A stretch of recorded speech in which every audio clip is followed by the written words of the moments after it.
Tetris, a game that needs no introduction. All it needs is 28 boxes. Ever since 1984, Tetris has been widely regarded as one of the best video game franchises of all time. The appeal is global, the premise is simple, the payoff is addicting, and it's gotten to a point where a purple team made of 4 squares is just connected to the universe as a mandala or a Euler spiral. But like a lot of things in life, as soon as corporations and publishers show their true colors and corruption enters the picture, things take a pretty ugly turn. Today I'd like to point out some of the issues that have struck the Tetris app by playstudios, just to shine some light on them. Problem 1. Ads. Yes, we're starting with that. Ads are already a common problem in mobile games today, if for no other reason than the fact that every time you play a mobile game, you get more ads than game. Like, what, every other time I look at the screen and ebony at the length of an ASPCA commercial plays? You know the ones. Tetris is sadly no exception. Imagine you're playing one of the levels in the game and you reach a point where you run out of Tetraminos. Either you can watch an ad to get more pieces, spend 200 of those T-coins to get more pieces, or you can leave the level. You know that if you decide to leave, you get an ad in your face, and you really don't want to sit through another one of those interview ads for the Royal mobile game that I know some of you play. You know who you are. So you decide to spend 200 of your T-coins to get more pieces. As soon as you finish your level, no difference is made. Yeah, you leave a level, you get an ad. You complete a level, you get an ad. Every time you try to start Marathon, you get an ad. It's annoying. And this process repeats for every level in Adventure Mode, too. There is an option in the store to shut off ads, and it only costs $3, which is pretty cool, but it can only shut off the ads for a month. They could have charged us $20 to turn them off for a week if they updated this game on a good day.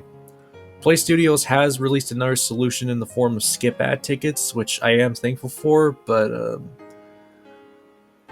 aside from that, there are still excessive ads in place, and I don't want to close the app just because I'm sick of hearing those mobile game ads really get on your nerves, huh, for the 1000th time. Problem 2. No purpose to the currency in store.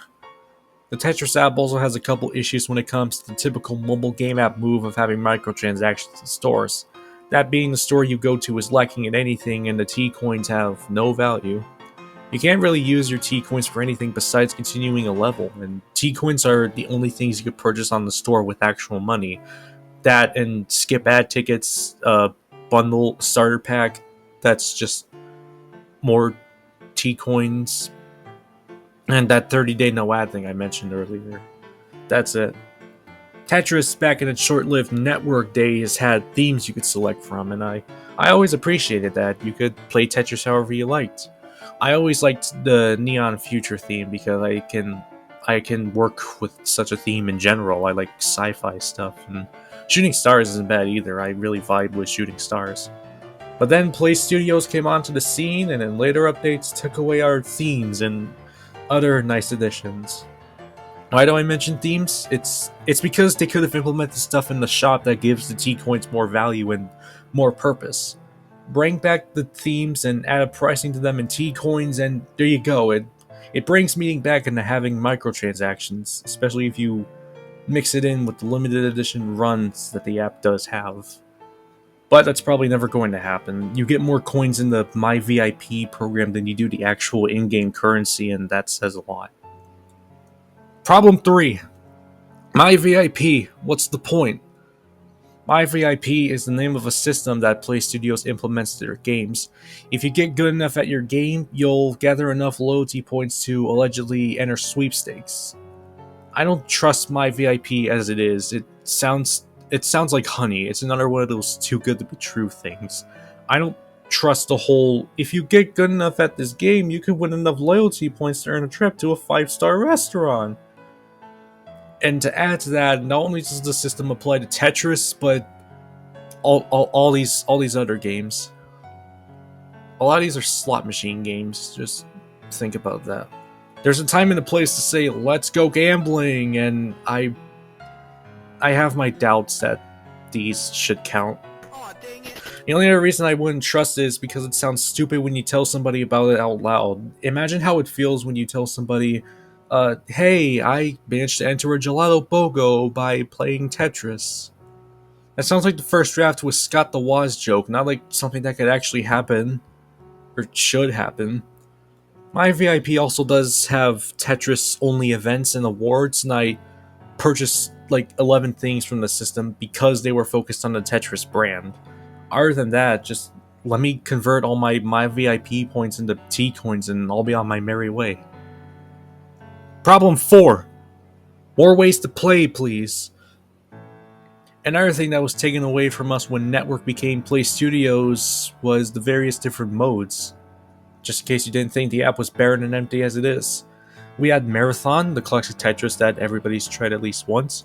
Quick Play, when you only have enough Tetris time out of your day to have a lunch break. Royale, which is Tetris 99 on mobile. And in later updates, Adventure Mode, which is self-explanatory. Nowadays, all we have is Marathon and Adventure.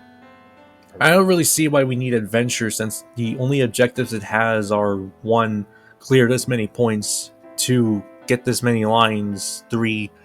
Get through the boss level. Compared to Quick Play or Royale, the reason for its existence is superfluous. I don't know how to pronounce it. It's pointless. Maybe playstudios could bring back the other modes since Royale is perfect for those who don't have a Switch and Quick Play is better since it's basically Marathon, but you're not taken aback by the fast speed when you resume after your work or school is done. Or maybe if not bring back the 2 modes, implement more modes.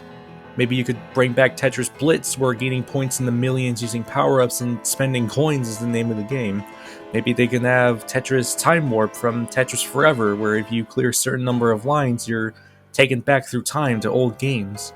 Maybe they can bring Tetris Mindbender to the game, where every time you clear a certain block or get to a certain point, something happens to the matrix that you need to work around. And then there's Tetris Worlds, which has like a lot of different ways to play, like Cascade, Hotline. There's one called Sticky. I'm not kidding. I'm not kidding. There's one called Sticky. There are so many different games and versions of Tetris that exist out there that could be implemented into the app, and instead we're just stuck with Candy Crush but Tetris.